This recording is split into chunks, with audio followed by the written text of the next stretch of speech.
Welcome to today's episode and happy Aquarius season. So this year Aquarius season runs from January 20th to February 18th. So the dates do change every year, even though they do stay around late January to late February. So in my Astrology Academy, I'll be teaching you how to find and track when the planets are doing what. So in today's episode, we are going to be exploring the themes of this Aquarius season and also how the energy shifts, not just within the season itself, but also with what the planets are doing. Also, just a reminder that there are only a few more days to grab my free 2025 guide and the 80-minute workshop going into the massive shifts that we will be experiencing on a collective level this year. They are available until the end of January, and I'll put them in the podcast episode notes. Also, if you want my 2025 astrology calendar with the exact times and descriptions of major transits that you can add straight into your Google Calendar, go ahead and check out our Cosmic Sanctuary membership that is housed there. So we are shifting from Capricorn to Aquarius season, and the shift in this energy is one where it's like, okay, in Capricorn season, we've done the work, we've done the planning, we've locked in, we've started our journey, we've got our momentum back up and running, and on the way, we've potentially hit our first roadblock or kind of hit our first snag. So now in Aquarius season, it's time to see if there is anything we need to shift or where we may need to think outside of the box to solve any of the problems or issues that we're facing. Or we may have come to realize that the way that I thought my plans are going to go, or the things that I thought I wanted in this long-term journey of mine, actually, I'm not sure if I really resonate with them anymore. So this season is about adjusting that. This season is about really making our journey our own. Now, before we get to the major themes of Aquarius, first let's talk about the fact that Aquarius is an air sign, even though a lot of people think that it's a water sign because it has the word aqua in it. So I'm going to go on a bit of a tangent to explain this because I get this question so often. So Aquarius is the water bearer. Its symbol is a person holding a cup or a jug of water. And the water that they hold symbolizes spiritual knowledge, intellectual knowledge. So it's Aquarius's job and duty to pour out that water, that knowledge, and share it with humanity. So Aquarius is the distributor of knowledge, the keeper and collector of knowledge. So they're actually analytical. They don't get their hands wet. They are just the messengers of that water, of that knowledge. And messengers are very in alignment with the air element. Some people also say that the water they pour out goes into the next sign, which is Pisces, and Pisces is arguably the most connected in terms of a spiritual sense out of all the signs. So if you've learned anything, let it be that Aquarius is actually an air sign because they are the distributors of that water, of aqua. So while I was learning astrology, actually, my mentor once said that Aquarians are often like ETs in their spaceships, looking down on Earth and perceiving humanity, just watching humanity, learning and recognizing the patterns of people, being able to see the bigger picture and see what needs to change in order to bring about a better world or a better future. She also said that they love humanity, but they hate humans. So they are all about doing things for the collective, for the betterment of the collective. And they have this altruistic humanitarian heart, but one-on-one, they can be very picky about who they want to hang around and who they want to let into their circle. So even though they are obviously human and living in the same society, the same environments, the same communities, they often feel like they're still a little bit detached and they don't really fit in, like an outsider looking in. So if you have Aquarius in your big three, or if you have strong Aquarian energy in your chart, if you have, multiple planets in Aquarius, or if you have Uranus sitting on your sun, moon, or rising, then this Aquarian influence will really speak to you. And on that note of not fitting in and standing apart, I went on just a cute little girls' weekend trip to Melbourne a few weeks ago, and I had this conversation with one of my best friends who I was on that trip with, and she is doing a lot of her own healing and her own self-empowerment as well. And I was telling her how the black sheep, which is typically what we would associate with this kind of Aquarian rebellion persona, the black sheep often becomes the scapegoat or is seen as the scapegoat. And they're the one that's different. They're the one that's looked down on. They're the one that's sometimes even like ostracized from their communities or from their families. But often they are the ones who are actively breaking a lot of patterns and generational trauma. And on that note, I have a whole other spiel about generational patterns, but we're going to leave that for another day.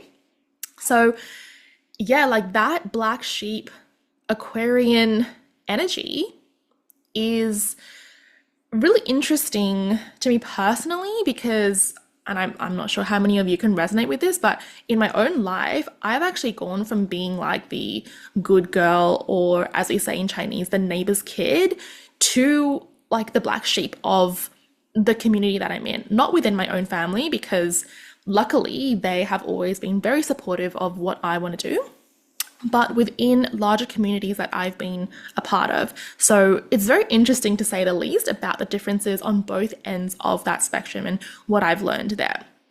So if you resonate with that, if you have had that like good girl kind of upbringing and then you've chosen to walk your own path, you will know exactly what I mean, because both sides are difficult, they are hard, but the difficulties are very different. And the difference in internal world versus external world, like that's a whole other, we're gonna have to do another whole episode on that because it's so interesting and I'm getting sidetracked for that. But yes, basically the first theme of Aquarius season is okay with being different and with walking your own path, whether that is in a small way or a big way. But essentially, how do you make what you're doing or the life that you're living truly yours and truly resonant with you, instead of living the life that your parents or whoever else has planned out for you? And I will be the first person to say that going off path is hard, and not everyone wants to do that, or not everyone even wants to do that or has that feeling. And I completely understand why people do not want to do that. And I think that that's also a very important conversation we need to have, because I feel like in the spiritual community, there is a lot of, I wouldn't say like stigma, but there is this kind of feeling of like, it's like a holier than thou complex, right? The idea of like, oh, I'm in this spiritual field, and compared to like other people in, I don't know, like corporate or whatever, like I'm like somehow better than them. And I don't think that's the case at all. I think that just as much as we need people in the spiritual field, we need people in corporate. We need people doing what we consider a quote unquote normal job. Like every single job has its intended purpose, and we are all contributing to sustain all levels of society. So coming back to the fact that, walking your own path is a big decision. Even now, I have days where I'm like, should I just do something like quote unquote normal and have a normal job, have the life that I see most of my friends living? Because doing what I do is hard, and I've only been doing this for a few years, but I feel like I've grown and healed so much, and a lot of that is like thanks to my Scorpio moon for keeping me locked in.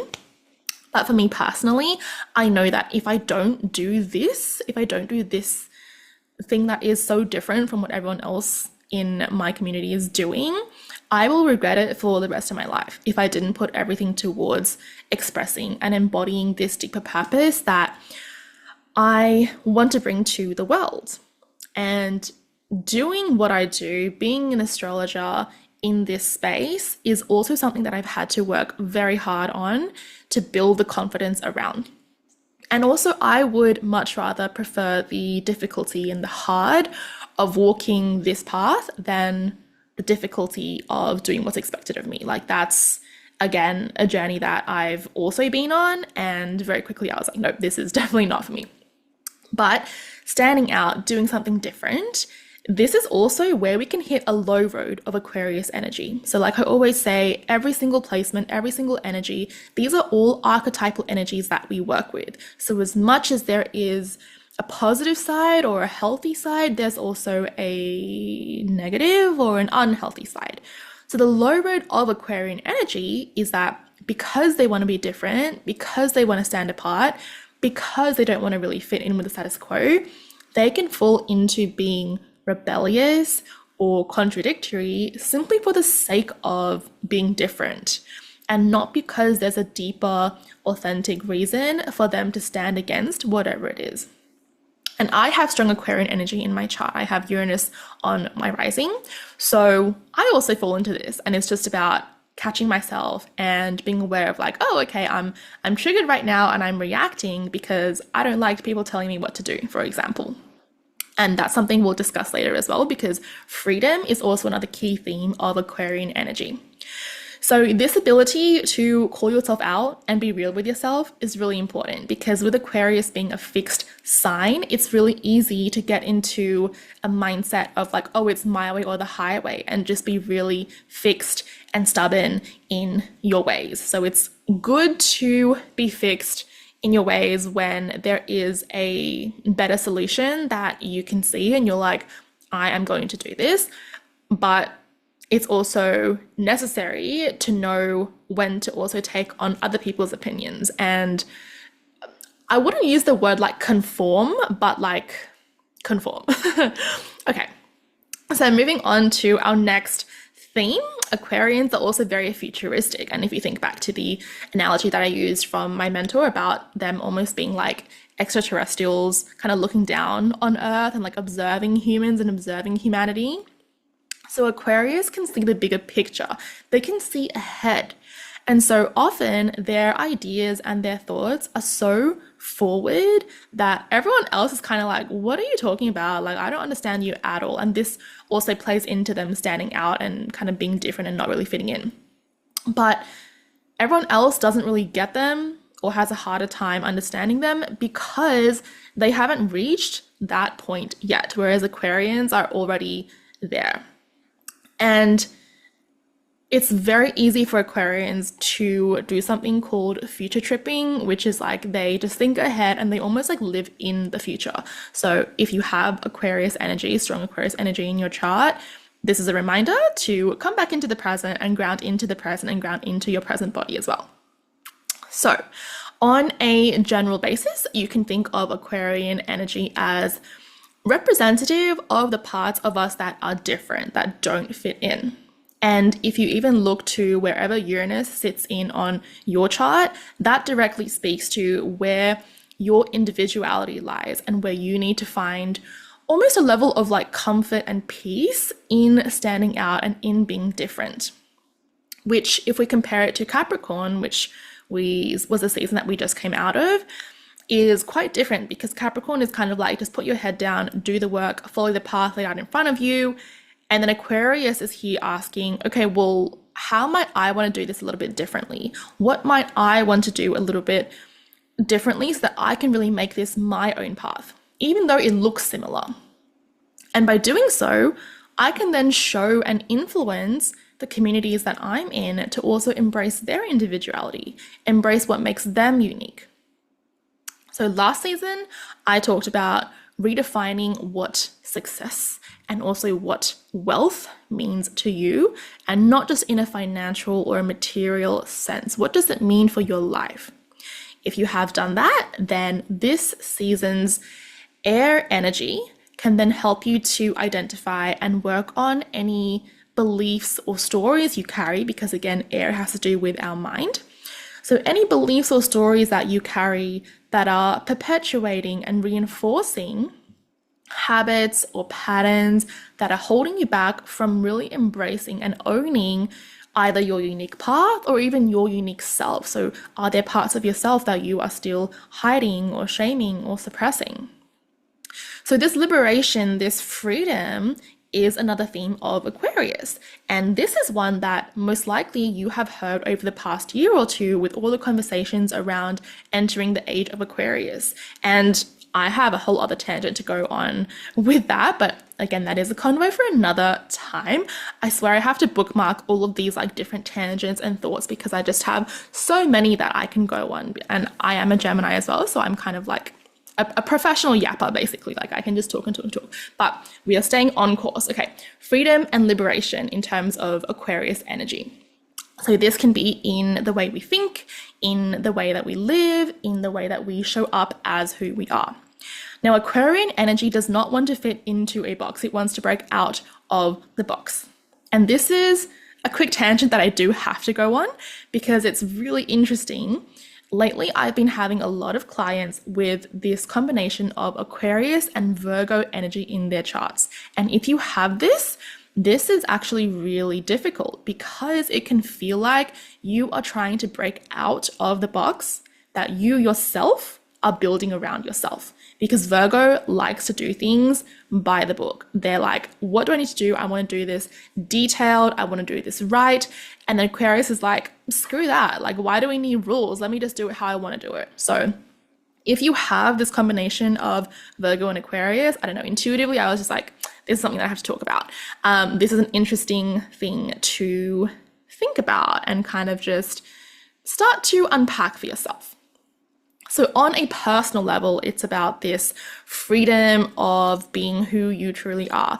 But if we zoom out on a global level, on a collective level, we also see this happening with all of the movements going on right now to free countries and regions and people who are still oppressed. So think Palestine, Sudan, DRC, Haiti, like there are so many initiatives and movements for freedom and for liberation. And what's really interesting is that one of the key reasons or catalysts for why these movements have gained so much traction is because of social media, because of technology. And what rules technology? It is Aquarius. So just as much as tech has helped these movements, of course, we also know that there is a much darker side of tech, especially with the use of things like AI and deepfakes and stuff like that. So think of this season as well as like a check-in with yourself about how you've been using technology. Have you been mindlessly doom scrolling and consuming content? And I am guilty of this as well. Do you need to go on a bit of a tech detox? Do you need to reshape the way that you use technology or your relationship with technology? As an example for me personally, I've been playing around with offloading my social media apps when I'm not using them to post stuff for my business because they just steal so much of my time. Like I can just spend like hours scrolling, and I have done that, and it's not really helpful or beneficial for my work or my mental health. So this is a big kind of check in with, okay, well, how are my habits around technology impacting me? And how do I actually want to use technology to support the life that I want instead of it kind of being detrimental? Okay, so let's move on to the planetary movements for this season. Now, we only have one planetary shift, but we have quite a few planetary relationships, or what we call aspects, happening this season. So our first one is at the start of the season until pretty much the end of January. Uranus is going to be sextiling Mars, and this is a supportive aspect. And both of these planets are actually retrograde. So Uranus and Mars, this duo brings a kind of restless energy where you want to move, you have all this energy that you want to do something with, you want to channel that energy. But with both planets retrograding, this is much more about an internal reflection of how you've been using your energy or how you haven't been using your energy. Have you been using it constructively, productively, or has it kind of been all over the place and spontaneous and impulsive? Uranus is also asking you to reflect on where internally you might be resisting change. So this is a really good time to dive deeper into patterns and habits and just get your creative juices flowing in terms of things like brainstorming ideas or coming up with different strategies or different plans, even if you are not ready to actually act on them or put them into action yet. Because when Mars goes direct in late February, then we'll be getting more of that forward momentum to express it externally. Then at the beginning of February, Venus, Neptune, and the North Node meet up together. So the exact date is February 2nd. All three of them are going to be at 28 degrees in Pisces, but the influence carries on for like a few more days before and a few more days after. Also, Neptune and the North Node, this conjunction, this meetup, is going to last pretty much until the end of March, until Neptune moves into Aries. So this is a big one because Neptune and the North Node have not been next to each other since mid 2008. So it has been, doing some quick maths here, about 17 years, 16, 17 years. This is a huge cycle. Now, North Node points to the path of our soul growth and development, and Neptune is all about creativity, intuition, spirituality, our bigger vision for life. So this is an alignment where you can almost like catch a glimpse of what that path you've been dreaming about looks like for you. You might feel this pull towards that path if you are listening and paying attention, because North Node is very subtle. But again, this depends on the person, because if you have, depending on what your chart is like and where this is hitting for you, it might be like a loud call, like, hello, you're not, you need to be here. Or it might be something really subtle. And with Venus in the mix, this can also be a great time for deepening your emotional connections with others.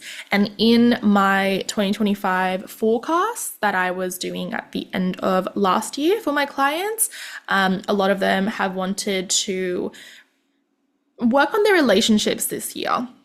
And those who are single, this is also a potential window for meeting people who are almost like destined to be part of your future. And this is something that I say with a lot of disclaimers and quite tentatively, because again, this is not like a sure sign of like, oh, you are going to meet your soulmate or something. No, that is not how astrology and transits work. But it's a case of during this time, you might have connections, or you might form connections, and you might meet people who are here to play a big part in your life and on your journey. And again, that doesn't have to be romantic. It can also be like a friendship or a business partnership. But with Venus being in the mix, this does bring relationships into the picture as well. Okay, so this is essentially an opportunity to connect with what truly is meaningful to you, what your soul is calling for. But as with everything, there is also a shadow side or a low road. And with this conjunction, with this transit, it comes in the form of rose-colored glasses. It comes in the form of potentially over-romanticizing something or someone and getting caught up in illusions and fantasy instead of what's real. So make sure you are coming back into yourself, you are grounding into yourself and your own energy. You can also think back to 2008 as well. What cycles have you been in since then? What cycles were you in before? How has that changed? Because this can feel like the end of a cycle, the end of that era. I mean, it's like 16, 17 years. So it's a big cycle. So what do you feel like you are coming to the end of? What can you feel intuitively is calling your name moving forward? And because this is happening in the sign of Pisces, this is also a call to embrace that vision that you have, to embrace a deeper trust in not only yourself, but also the universe or spirit or your own spirituality. So the next planetary movement that is happening is Jupiter is finally ending its retrograde on February 4th. This is after 4 months of retrograding. And this brings a shift from internal growth and reflection to external expansion, and especially around learning, because this is in the sign of Gemini, which is known for its thirst for learning and knowledge. So you might feel motivated to finally say yes to learning that course you've had your eye on. You might want to reach out to people, network, socialize, collaborate, or even start a social media account or start a podcast and get your voice out. Really begin to share your message and your story. So this very much is an expansion of our frame of mind, the way we think, our perceptions, and our perspectives. Now, our final transit that I want to talk about is from pretty much the start of February until the end of the season.